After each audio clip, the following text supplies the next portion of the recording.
இருக்கார்கள். நம்ம என்ன புதுசாக இனி தேட போறோம்? நமக்கு தேடுறதுக்கு நேரமும் கிடையாது, வேலையும் கிடையாது. எல்லாம் தேடி வச்சுட்டு போயிட்டாங்க அவங்க. அதை சரியாகவும் முறையாகவும் பயன்படுத்தவே அதுவே நம்முடைய காலகட்டின் கட்டாயம். ஏன்னா என்னைக்கு வனத்துறை விட்டு சின்னத்துறை என்ற டெலிவிஷன் தொலைக்காட்சி பெட்டி வந்ததோ அன்னைக்கு நம்ம நாட்டுடைய கலாச்சாரங்கள் வருபகடும் 63% அழிந்ததாக நான் சொல்லலை, ஆராய்ச்சியாளர்கள் சொல்லிக் கொண்டிருக்கிறார்கள். அதற்கு அடுத்தபடியாக இந்த கைபேசி எவன் கண்டுபிடிச்சான்னு தெரியல, இந்த செல்லு வந்தது நம்ம நாட்டை இன்னைக்கு தலகலதாக புரட்டி போட்டுக் கொண்டிருக்கின்றது. கொலை, கொள்ளை, பாலியல் தொல்லை அத்தனைக்கு அடிப்படை என்ன சொல்றாங்க? அந்த கதையை கேட்காத தம்பி, ஊரு ரொம்ப கெட்டு போச்சு, ஊரு ரொம்ப கெட்டு போச்சா, ஊர் சரியாதையா இருக்குது.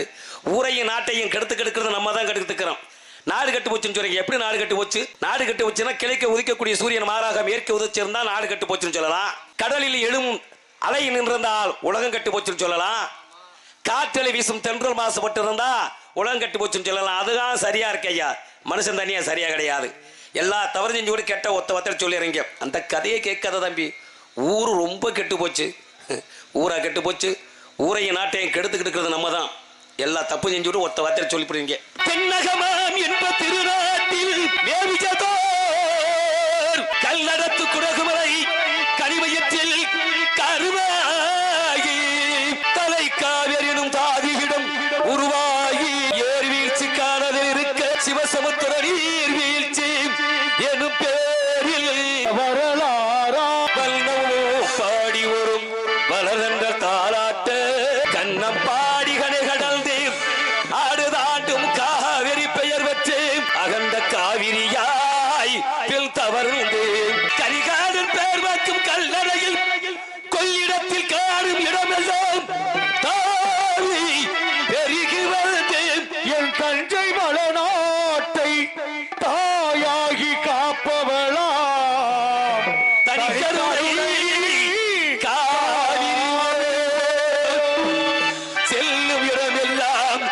செலுத்தி பேர் வெறுக்கி கண்ணும் கனியாகும் கருணையால் எல்லோருக்கும் பேச வந்த கண்மணியே வல்லலே எங்கள் வாழ்வே இதயக்கணி, எங்கள் இதயக்கணி, மக்கள் எல்லாம் இதயக்கணி. இங்கே நல்லா இருக்கு போலும் நாடு முன்னேறும், இந்த நாட்டில் உள்ள ஏழைகளில் வாழ்வு முன்னேறும்.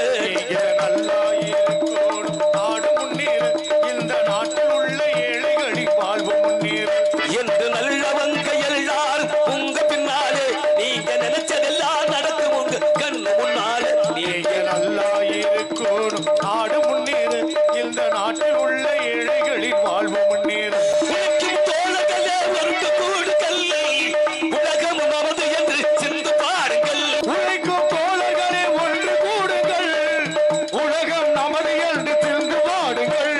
வேடு வெள்ளம் இல்லாத சமுதாயம் காண எழுந்தபடி என்று எண்ணி பாருங்கள். அண்ணா சொன்னபடி கண்டு நம்பி தேடுங்கள், அறிஞர் அண்ணா சொன்னபடி கண்டு நம்பி தேடுங்கள். நல்லா இருக்கும் நாடு முன்னேறு, இந்த நாட்டில் உள்ள ஏழைகளின் வாழ்வு முன்னேறு.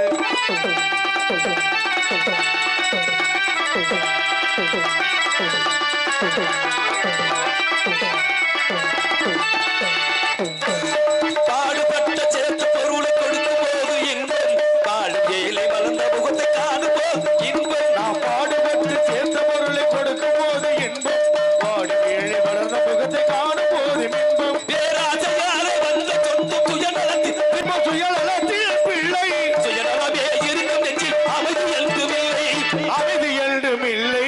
நீங்க நல்லா இருக்கணும், நாடு முன்னேறும், இந்த நாடெங்கும் இல்லாமல் இல்லை என்றார்கள்.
நன்றி நன்றி நன்றி நன்றி. கைத்தறி உள்ளங்களுக்கும் கைத்தட்டாமல் இருந்த நாடகத்தை ரசித்துக் கொண்டிருந்த ரசிகர்களுக்கும் எனது சார்பாகவும் நான் சார்ந்திருக்கூடிய கலை குடும்பத்தின் சார்பாக நன்றி கலந்த வணக்கத்தை தெரிவித்துக் கொள்கிறேன்.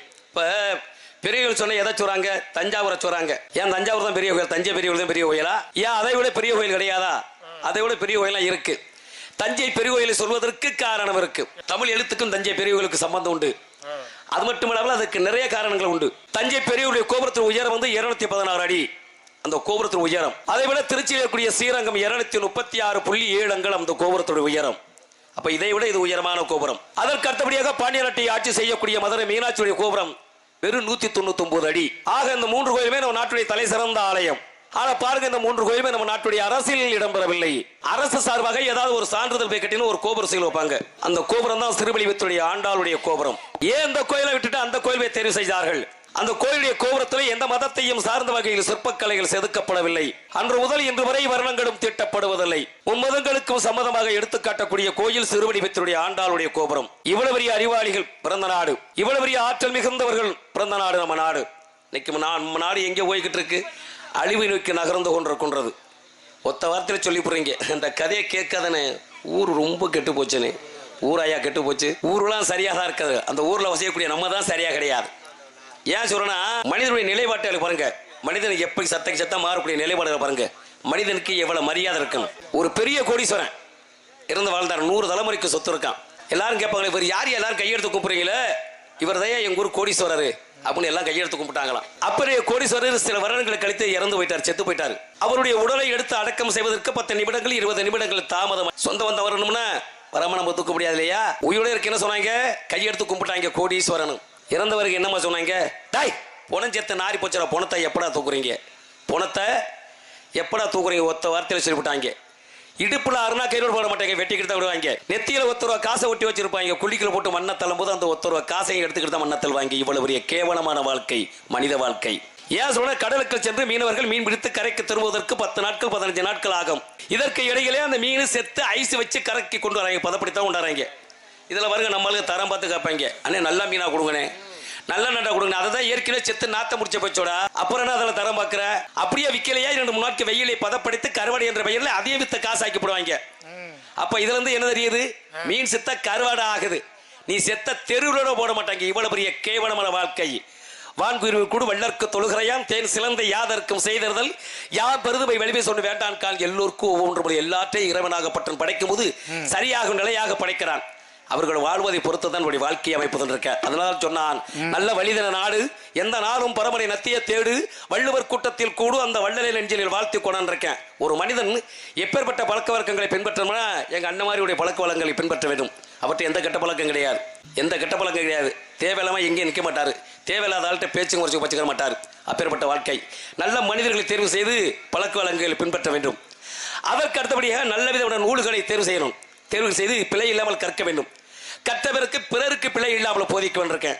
அதனாலதான் சொன்னான், கற்க கசடர கற்பவை கற்றபின் நிற்க அதற்கு தக அப்படின்னான். அப்படி சொன்னார். 1330 திருக்குறளை கொடுத்தான் திருவள்ளுவனாகப்பட்டவர். அவர் கூப்பிட்டு ஆய்வு பண்றாங்க. இவ்வளவு பெரிய அறிவையும் ஆற்றலையும் கொடுத்தது உனக்கு யார் அப்படிங்கிறார். அதற்கு அவர் சொல்லக்கூடிய வார்த்தை பாருங்க, 10 மாதம் கருவளை சுமந்தது இந்த உலகத்திற்கெல்லாம் வெளிச்சத்தை காட்டி என்னைய தாய் தந்தையிலே இந்த உலகத்தின் முதல் கடவுளான். அதனால்தான் அகர முதல எழுத்தெல்லாம் ஆதிபகன் முதற்றே உலகன் இருக்கேன். அதுக்குத்தான் அந்த நூலுக்கு உலக பொதுமறை நூல்.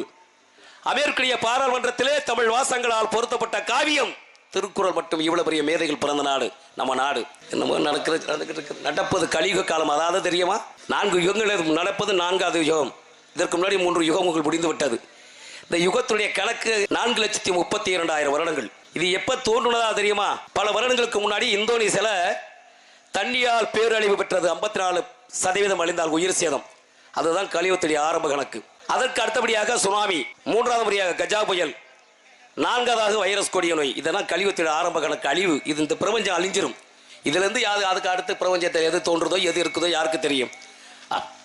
அப்படி இருக்குது. இருக்கட்டும். ஹலோ ஹலோ வனத்து நீளம் எடுத்து வாசலில் வைக்கட்டுமா, செவ்வந்தி பூக்களிலே பந்தாளை போடட்டுமா, வனத்து நீளம் எடுத்து வாசலில் வைக்கட்டுமா, செவ்வந்தி பூக்களிலே பந்தாளை போடட்டுமா, ஆனந்த கும்மி போடு மஞ்சள் ஆசை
நன்றி நன்றிண்ணே நன்றிண்ணே. எதையும் கேட்டு வாங்கக்கூடாது, தெரியுமா தெரியாது. அதுவும் என்னமோ உங்களெல்லாம் பார்த்தா என்னமோ உங்களோட சொத்தலை எங்கள்கிட்ட எழுதி கொடுத்துட்டு ரொம்ப கவலையோடு இருக்க மாதிரி உட்காந்துருக்கீங்களே.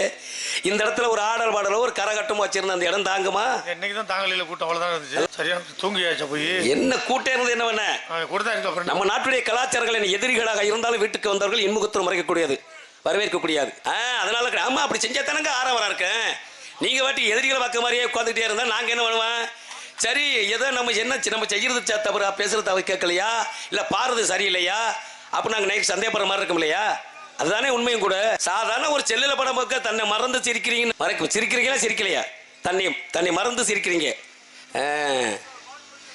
அது சரி அது சரி. ஏன்னா நம்ம நாட்டில் ஒரு தலை சிறந்த ஆலயத்தை மனிதனை மையப்படுத்தி தான் எழுப்பியிருக்கிறாங்க. இறைவனுக்கு மனிதனுக்கு சம்பந்தம் உண்டு.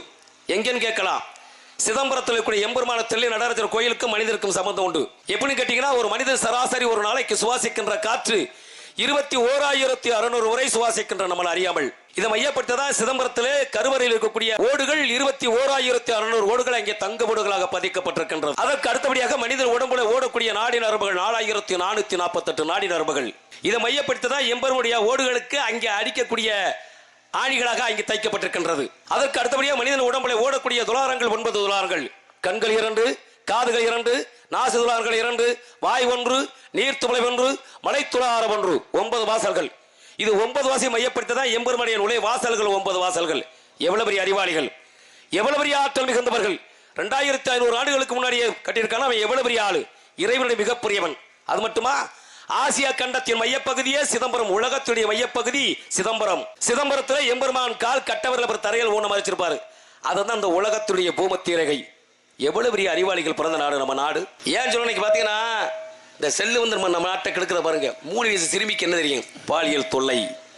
12 வயது சிறுமியை கற்பழித்து கொலை செய்து உடபாளையை துண்டிக்கப்பட்டு ஒவ்வொரு உறுப்புகளையும் ஒவ்வொரு இடத்திலே பாலித்தீன் பேப்பர் மறைச்சப்பட்டிருக்காங்க. சாமி காலையில் என்ன பண்றோம்னா, போறோம் செல்ல இருக்கிற தலையை சுத்தி எரிஞ்சிடும் எல்லாரும். நீங்க எரிஞ்சிருவாங்க, நாங்க எதுக்கு எரியணும்? நீங்க என்ன வேணாம், செல்லு வந்து நல்ல விஷயத்த எடுத்துக்கிறேன்னு எல்லாரும் செல்லத்துக்கு தலையை நீ செல்லு வந்தா கெடுத்து பிடிச்சினா மாப்பிள்ள முருகா எரிஞ்சிடணும்ல. நீ செல்ல தலையை சுத்தி வீசுறீ, நீ வச்சுக்கிறாரு பட்டன் செல் மட்டும் வச்சுக்க. சாமி நீ என்ன சொல்றீங்க? என்ன செல்லு தான் கெடுத்து பிடிச்சி? ஆமா அப்பனா வச்சுக்க கூடாது இல்ல. அண்ணே ரத்ன பண்ண நம்ம எடுத்துக்காட்டு நம்மளே வச்சுக்க கூடாது இல்ல சொல்றாளு. நான் வச்சுக்கிறது இல்லன்னு சொல்லணும், பெருமை இல்ல. தெரியாதனமா நீங்க இருக்கும்போது வாயை திறக்கிறேன் பாருங்க. நான் அப்படியா ஊருக்கு தம்பனா? சரி சரி. வாரம் பாத்தீங்கன்னா 15 நாட்களுக்கு முன்னாடி 12 வயது நிரம்பிய பள்ளிக்கூடம் படிச்சு புள்ள, பொம்பளை புள்ள மாடியில் படிச்சுக்கிட்டு இருக்கு. 7 வீடு தாண்டி மாடியில் ஏறி அந்த பிள்ளையை கற்பழி பாலியல் தொல்லை. கேட்டதுக்கு நான் கஞ்சா குடிச்சேன், போதையை போட்டுட்டேன் அப்படிங்கிறாங்க. ஏன் அந்த 7 வீட்டுக்கு இடையில வீடே கிடையாதா?